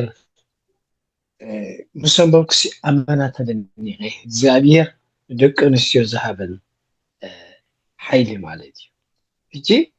قال نسيت دخمتي زي كانت حياليا برتأتيها كله ختقبر تخيلي أزي مالت كن كل صور دك نسيو نهبل ثم دك تبعتي خالي سيدنا صور عرب خيدنا خاو نوصع مالت زي كونه كلاتنا أن تدققفنا كيف قال عملخ لكريستوس ندع مسينا يو لك دما أتها كريستوس لدى بيت كريستيان ما تقول له أبو غشينا صحن تبي انتهي تبل تربع دسيلاتني أملخ كبيتي جمر مالتي ولا بيت كريستيان نجزار أساسي كبيتي الجميرة تم هوريات ونجزار سوسي تمرتي هوريا ونتمسخلو على نبانس قصر حدا خمسخلو هوريا ماركوس نتاب ناي ألكسندروس فاميلي نعتاتوميو بزعبا قويتها بيلو مالتي جدك رسيو وانجيل نخص حفحا دقل لون كسجيرة دي زارة خود تبعتها قد كل فن بزح دخماتات زلوني سلازي أجخد برتعز نحواتي ويدما عديتاتي بروخات كل جزي دبان عنا نسوتكن بتصولة تذكروا أمات بتصولة تذكرانا كل جزي عدي بزعبا سبعية بزعبا دك خطل اللوا أبوها أخو مماليتيو هذا جزي بزعبا دك ناترأي نتسلي كوش الخلو وصعته خلو تجزا زلسب نتزوج زلله أو بيتا معقي وان حر أخيرو جزي تتعشمي يبلمو أم تحنت بي تزارب ينبرك بختي أبزي إنسان حتى أتلام ميدوي ولا بحدا جزا خل خوسي عنده عيلك زي بالكام بدقيقين من فسوين نتبهل كان نخدك سلام كريستوس أو اشتغل له أنك صحاب كان نتراجع جز كان ده تتواو كان أبزي مدرزي ቅድስና ብኽሰት ምትሓዋዊሱ ዋላ እቶም ኣብቲ ቤተ ክርስቲያን ዝኣሰርና ሰባት ወላ እቶም ክርስቲያናት ኢና ንብል ሰባት ንገዛእ ርእስናሲ ክርስቶስ ኣብ ቤትና ኣሎ ድዩ ኢልና ንርእስና እንተደኣ ሓሲብና እቲ ንነብሮ ሂወት ዓብዪ ምስክር እዩ ማለት እዩ ስለዚ ኩላትና ናብ ክርስቶስ ብምዕቋብ ዘይደብዳበና ከይንበብና ኣነ ናይ ሓፍተይ ድኻም ከይረኣኹ ንሳ ድማ ናተይ ድኻም ከይረኣየ ምክንያቱ ጉድለት ሓውካ ምፅብፃብ ማለት ዘይደብዳባካ ቀዲዕካ ምንባብ ማለት እዩ ኣነ ናይ በዓልቲ ቤተይ ዝገራ ኢለ ከምትፅብፅብ ብዛዕባ ናተይ ጌጋታት ጥራይ እንድሕር ዳ ፀብፂበ እንድሕር ብናተይ ጌጋታት ጥራይ ናብ ጎይታ ቀሪበ ጎይታ ድማ እቲ ሓይሊ ይህበኒ ማለት እዩ ኣብዝሓ ግዜ ዘይደብዳበና ኢና ንንብብ ጌጋታት ናይ ካልኦት ጌጋታት ናይ መፃምርትና አይ ንሱ እንዳልበር ሰኮ ይኹም ዝገሩ አጋጊ ንሳኮ አጋጋት ንበር አነ እዚ ጌጋ ነገር ዘይ ምገበርኩ ነይረ ከምዚ ተመን ዛ ሔዋን አዳም ዚያ ሔዋን አስኢታትኒ ሔዋን ከዓን ተመናሲቱን እዚ ምክንያታዊ ነገራት ማለት እዩ ስለዚ ካብዚ ድማ ክንሕሉ ኩሉ ግዜ ክንጸልይ ይግበና ስድራ ቤት እንተዘይሃልያ ድልድልቲ ስድራ ክርስቲያናዊ ስድራ ቤት እንተዘይልያ ድልድል ቤተ ክርስቲያን እዩ ሓሶት እዩ ስለዚ ቅድም ነገር ታስድራ ኣብ ሰብኣይን ሰበይትን እያ ትስራት እቶም ሰብኣይን ሰበይትን ኣብ ውሽጦም ዝተኣማመኑን ጽሩያትን ስሙራትን ሓደ ዝቃሎም ሓደ ዝልቦም ኮኑ በዓል ቤተይ እንዶ ዓልቲ ቤተይ ትገብሮ ጌጋ ኩሉ ግዜ ዋላ ኾነ ኢላ ብተንኮል ተገራቶ ብፖዚቲቭ ክጥሙ ተኽእል ኣለኒ በዓል ቤታ ድማ ነታ ኣደ ዝገበሮ ጌጋ ብተንኮል ተናገርዎ ብፖዚቲቭ ምጥማት ማለት ብጽቡቕ ነገር ምጥማት ማለት ዋላ ብመንፈሳዊ ዓለም ጸጋ ክበካ ከሎ ብስጋዊ ዓለም ድማ ጥዕና ሂበካ እዩ ማለት እዩ እዚ ማለት እዩ ከምዚ ማለት እዩ ለኣነ ብዛዕባ ዓልቲ ቤት ምንም ዓልቲ ሓስብ ተላውዒለ ብጣዕሚ ይደኻም እዩ ማለት እዩ ስለዚ እንዳተዳኸምኩ ብዝኸይድ ድማ ሸይጣን ድማ እናተጠቀመለይ ይኸይድ እሞ ኩሉ ግዜ ናብ ክርስቶስ እናቐረብና ነዛ ዓለም እዚኣ ድማ ከመይ ጌርና ነቶም ኣሕዋትና ካብቲ ዓለም ዘለው ክንምንጥሎም ከም ዘለና ክንቃለስ ክንክእል ኣለና ሓብዩ ግን ዋላ ክትጸሊ ከለኻሲ ኣነ ተቐደም ክትጸሊ ከለኻ ሰብኣይን ሰበይትን ሲ ኢተታሒሽካ ሓባር ክትጸሊ ኣለካ ዋላ ሰብኣይ ንሕዳ ክደቅስ ደልዮ ቀዲሙ ወይ ተሰበይቲ ክድቅስ እንተደልያ ቀዲማ ቅድሚ ናብቲ እቲ ቀልጢፉ ዝድቅስ ኣብ ዓራት ምኻዱ ግን ሓባር ኢዶም ተታሒዞም እንተደኣ ጸልዮም እቲ ኣብ ውሽጢ ዝነበረ ነገራት ህይወት ሰብኡ ገይሩ ዝድቅስ ዘሎ ይቁረጽ ኣሎ ማለት እዩ ኣብቲ ሰውነት ከይኣተወ ከሎ ምስ መንፈስካ ከይተተሓዘ ከሎ ተቆሪጹ ይለግስ ኣሎ ማለት እዩ ስለዚ ኣጆኻት ክንበርታዕ ብጸሎት ድማ ዝክራና ደስ ስለ ዝበለኒ እምበር ኣነ ብዙሓይ ኣይዛረብኒ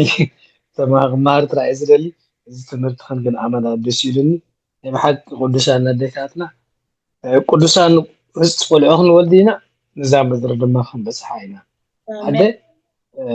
ኩሉ ግዜ ቤተ መቅደስ ዓደሲ ኩሉ ግዜ ናይ ቅድስና ስፍራ ናይ ቅድስና ምንጭ እያ ስለዚ እውን ክርስቶስ ንገዛ ርእሱ ካብ ሰበይቲ ምውላድ ዘድልዮሞ ተባረኻለይ እንተዳ ዝኾነ ተጋጊ ድማ ይተሓዛለይ ጎይታ ኣብዚ ይባረኽ ክንቆል ብጸሎት ክንዘክር ኣምላኽ ባረኩም ኣቦና እዚ ስንቋዕ ሓለፈና እምበር እዚ ኩሉ መልእኽቲ ደስ ኢላትኒ ብጣዕሚ ከምምድቃስ ኢኒ ተታሒዝካ ክትጸሊ ነገራትካ ሒዝካ ካብ ምድቃስ ሰባቢርካ ይትደቀስ እግዚአብሔር ይመስገን ኣምላኽ ባረኩም ገነት ሓፍቲ ኢድኩ ጣቢት ነርኪ እዋ ኣረም ሓፍቲ ግዜ ተኸይዳ ግን ድሓን ኣብ ካልእ ኣጋጣሚ ክብል ክእል ድሓን እስ ክግበር እሞ ክንሸቕሳን ገብሬና ክንወዲና ማዕረ ላይ ስለዝነበረና እግዚአብሔር ይመስግኖ መስተንትን ፀኒሐ እዚ ናይ ስደት ዘመን ቀሊል ከም ዘይኮነ ኣብ መጽሓፍ ሩት ኣብኡ ርእዮ ሩት ስድራ ቤታ ፀኒታ ኢድ እግዚአብሔር ሲ ካባይ ርሒቃያ ኢላ ተዛሪባ ናዮም ግን ህዝበይ ህዝብኺ ኣምላኽካ ኣምላኸይ እዩ ኢላ ከዓሚኻ ክንደገፈታ ከዓኒ ንርኢ ማለት እዩ ሕድስ እቲ ዘለናዮ ስደት ከም ተቐሽዮናስ ድበሎ ኣደ ማለት ስድራ ቤት ማለት ሕብረተሰብ እዩ ሕብረተሰብ ከም እንዳበለና ቤተክርስትያን ናብ ሃገር ከይዱ ዓብይ ኮሚኒቲ ይስራሕ ማለት እዩ እቲ ዘሎ ክንብል ስለ ዘለና ማለት እዩ ኣብ ዘለናዮ ዘመን ብዛዕባ እዛ ሕጂ ዘላ ኣደ ብዛዕባ ኣነ ብዛዕባ ስኺ ብዛዕባ ኩላህና ስለንዛረብ ዘለና ከም መሳስሎ ምስ ፈተንኩ ምስ ወንጌል ከዓ ከመይ ነይረን ዝኾነ ኣዴታት ቀደም ኣብ ወንጌል ዝነበራ በዓል ሃና በዓል ሳራ በዓል ኣዴና ማርያም እዚ ሕጂ ንሕና ንሓልፎ ዘለና ብኸመይ እንደተሓዘኦ ነይረን ኢለሞ ስደት ናቱ ዝኸኣለ ብድሆ ኣለዎ ካብቲ ሕብረተሰብ ካብቲ ቤት ኣቦና ወፂና ብምህላውና ብዙሕ ፀገማት ይገጥመና ከም ዘሎ ይርዳእና እዩ ግን ብኡ መጠንካ እግዚኣብሔርካ ፀጋ ይከደፈን እቲ ናይ ኣቦታትና ፀጋ እቲ ንሃና ዳሃበ ፀጋ ኣባይና ብክንን ከዓ ስለ ዘሎ እዚ ሓላፍነት እናዘከርና እግዚኣብሔር ይደግፈና ኣብ ክል ኣጋጣሚ ዝምርዓው ነይሮም እሞ ብዛዕባኡ እናዕለልናስ ሓዳር ኪናት ኢሎ መስኮለጽዎ ኣነ ተሰማማዕ ኩሉ ሓዳርዳ ቅዱስ ስርዓት እንበር ምስ በልና ግን ሓንቲ ፍሊድ በለት ሓሳብ ዝተሰማማዕናላስ እወ ኪናት ግን ሰብኣይን ሰበይትን ገጥሞ ኪናት ምስ ሰይጣን እዩ ድብል ርዲት ኣምፂና ማለት ደስ ኢላሃኒ ኸ እዚኣ ሼር ክብረክን ኢለ እቲ ፈተነ እዩ ቃልሲ ብዙሕ ፈተነ ክገጥመና ኸሊ ብሰብኣይና እዚ ስገርውን ኣሎ እግዚአብሔር ነዚ ነገርስ ብኸመይ ይርዶ ወላ እኮ ሓላፍነት ሃለውና ብስጋ ዓይኒ ኮይና ንሪኦ ከለና ግን ክኸብድ ዝኽእል ፈተነ ኣብ ናብራና ኣብ ሓዳርና ክገጥመና ኽእል እዩ ግን ነዚ ዘኽእልካ እግዚኣብሔርካ ፀጋ ኣለዎ እግዚኣብሔር ክኽእል ስለ ዝኾነ እግዚኣብሔርካ ፀጋ ስለ ዝህብ ነቲ ዝገጥመና ፈተነ ኢድኒ ተታሒዝና ምስ እግዚኣብሔር ምስ በዓል ኪዳን ኮነ ምስ ኩሉ ኮይና ግን ክንሓልፎ ስለ ዝኾነ እግዚኣብሔር ይደግፈና ብሓቂ ኣብዚ ዘመን ኣብዚ ሕጂ ትጭናቕ ዘላ ዓለም ኣብ ሓላፍነት ኣለና ከምተን ቅዱሳን ኣንስቲ ብስራት ዘበሰራ ትንሳኤ ክርስቶስ ዝነገራ ንሕና እውን ንህዝብና ንሕብረተሰብና ካብ ሓዳርና ሓሊፉሲ ካብ ህዝብና ሓሊፉስ ነዚ ንነብሮ ዘለና ከባቢ እውን ብርሃን ክንከውን ኢና እሞ እግዚኣብሔር ይደግፈና ነዚ ንኽንክእል ቃል ኪዳን ቀደም ከምኡ ኣይርዳእንን እዩ ነይሩ ብዛዕባ ቃል ኪዳን ከስተንትን ከለኹ ሕጂ ግን ዝኸበደ ዝፀበቐ ስርዓት ምዃኑ ከዓ ተረዲእኒ ስለ ዘሎ እግዚኣብሔር ይደግፈና ይቐኒለይ ኣረም ሓፍተይ ዝሃብክኒ ዕድል ዝተባርኻ ኩልኻትክን ኣሜን ለባርክ ገነት ሓፍተይ ዝኸበደ ግና ምስ እግዚኣብሔር ባዕሉ ስለ ዝዋግኦ እግዚኣብሔር ባዕሉ ስለ ዝሽከሞ ምስ እግዚኣብሔር ኮንካ ከዓ ትዝቐለለ ኾን ፅቡቕቲ ሓሳብ ደስ ኢላትኒ ወይታ ብረኽ የብልኩም ኣሕዋትና ከዓ መቸም እዛ መደብ እዚኣ ብጣዕሚ ንኹላትና ሃኒፃትና እንድያ ብዙሕ ነገር እንዲና ንመሃር ኣብቲ ናይ ደቂ ኣንስትዮ እግዚኣብሔር ይመስገን ናትኩም ኢንፑት ከዓ ንዓና ብጣዕሚ ዝረድኣና ማለት እዩ ልዕሊ ዝኾነት ጓል ኣንስተይቲ ኣብ ትሕቲ ኣምላኻ ማለት እዩ ናይ በዓል ቤታ ፍዕቲ ምባል ብጣዕሚ እዩ መሊሱ ነቲ እግዚኣብሔር ዝሃባ ፅቡቕ ነገር ነቲ ኣብ ቤታ ትገብሮ ፅቡቕ ነገር ክትውስኮ እዩ ዝገብራ ስለዚ ንስኻትኩም ከዓ ብዙሓት ኣንስቲ ፅቡቕ ዝገበራ ኣለዋ ንስኺ ግና ንኹላተን ትበልፅየን ኢሉ ይንእዳ ደስ ትብለኒ ንንስትኹም ከምኡ ጌርክ ክትንእድዎን እሞ እግዚኣብሔር ይባረኽኩም ኣይ ቲንክ እታ ሰዓት እንዳኸደ ስለ ዝኾነት እግዚኣብሔር ስለ ግዚኡ ስለ ሰዓቱ እግዚኣብሔር ይመስገን ምናልባት ትብልዎ ነገር ተሎ ናይ መወዳእታ ዕድል ክንህብ ንኩልኹም ማለት እዩ ኣርያም ሓፍተይ ሰላም ንዓኹም ይኹን ማሕበር ፅቡቕ መደብ እግዚኣብሔር ይባርኽክን ምናልባት ድምፅና ደሃብና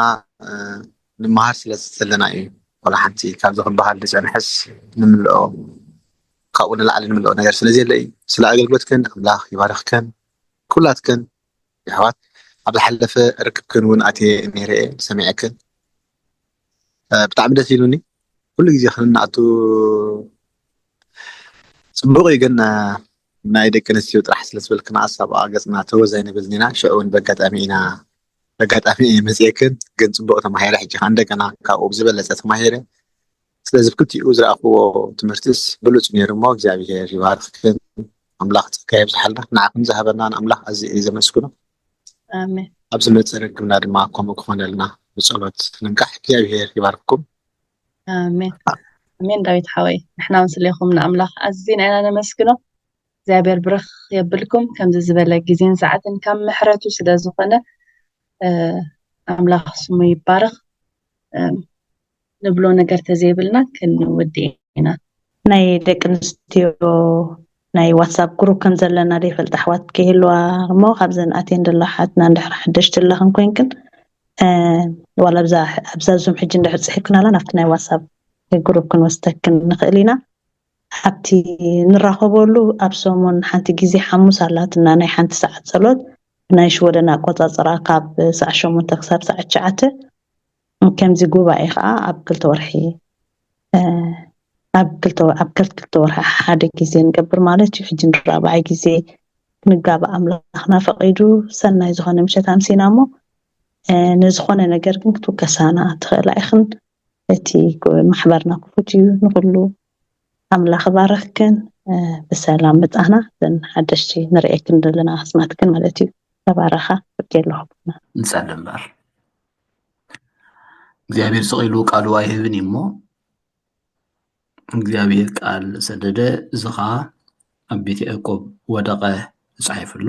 ኣብ ልቢ ነፍሲ ወከፍና ኣትዩ ዘሎ ቃል ኣብ ክንዲ 1 30 60 100 ሰናይ ፍረ ክፈሪ እግዚአብሔር ክረድአና ንጸሊ ከምቲ ዝሰማዕናዮ ጌታና ኢየሱስ ክርስቶስ መርአያ ህይወትና ኣብነትና ምሳሌና ዝኾነ ኣስኣሰሩ ክንስዕብ ከም ዝግባአና ብቐዳምነት ክርስቶስ ዘማእከለ ቤት ክህልወና ከም ዝግብኦ ክንመሃር ኣምፂና ቤትና ከምኡ ኮይና ክትርከብ እንሆ ኣብ ደገ ቤት ደው ኢለ ኳሕ ኳሕ እብል ኣለኹ ሓደ እኳ ድምፀይ ሰሚዑ እንተኸበተለይ ናብኡ ክኣቱ ምስኡ ክድረር ንሱ እውን ምሳይ ኢሉ ኣሎ እስኪ እቲ ሓደ እኳ ተባሂሉ ዘሎ ሲ ኣነ ይኹን ሎማዓንቲ ቤተይ ትኹን ኢልና ንጸሊ ዘኬዎስ ኣብቲ ኦም ሳግላ ኣብ ላዕሊ ተሰቂሉ ንጎታ ኢየሱስ ክርስቶስ ክሪኦ እናማዕደቑ ከለዉ ኢየሱስ ክርስቶስ ኣብኡ ምስ በፅሐ ዘኬዎስ እንታይ ኢልዎ ዘኬዎስ ሎሚ ኣብ ቤትካ ክውዕል ይግባአኒ እዩ ዘኬዎስ እቲ ተቐባሊ ቃርሕፅ እዩ ኣሕዛብ ከም ሓጥእ ዝፈልጥዎ ከም መታለሊ ዝፈልጥዎ ከም ዓማፂ ዝፈልጥዎ እዩ ኢየሱስ ክርስቶስ ምስ ረኣዮ ግና ዘኬዎስ ኣብ ቤትካ ክውዕል ይግባአኒ ጎይታ ኣብታ ቤት እቲኣ ኣትዩ ምስ ተመስሑ ዘኬዎስ ሽዑን ክንሳሕ ከሎ ንሪኦ ዝዓመፅክዎ እንተሎ 4 ዕፅፊ ገይረ ክፈዲኡ ካብ ዘለኒ ኩሉ ድማ ፍርቁን ደኻታት ከዕድል ክብል ከሎ ጎይታ ድማ እንታይ ኢሉ ሽዑ ሎሚ ነዛ ቤት እዚኣ ኣሜን ሎሚ ነዛ ቤት እዚኣ ምድሓን ኮነላ ቅዱስ እግዚአብሔር ኣምላኽና ከምኡ ስለ ዝገበረካና ነመስግነካ ኣለና ብስም ኣብን ወልድን መንፈስ ቅዱስን ሓደ ኣምላኽ ኣሜን እግዚአብሔር ይባርኽኩምን ይሓልኹምን እግዚአብሔር ገጹ የብርሃልኩም ጸጋኻ ይሃብኩም እግዚአብሔር ገጹ ይምለሰልኩም ሰላም ድማ ይሃብኩም በስመ አብ ወወልድ ወመንፈስ ቅዱስ አሐዱ አምላክ አሜን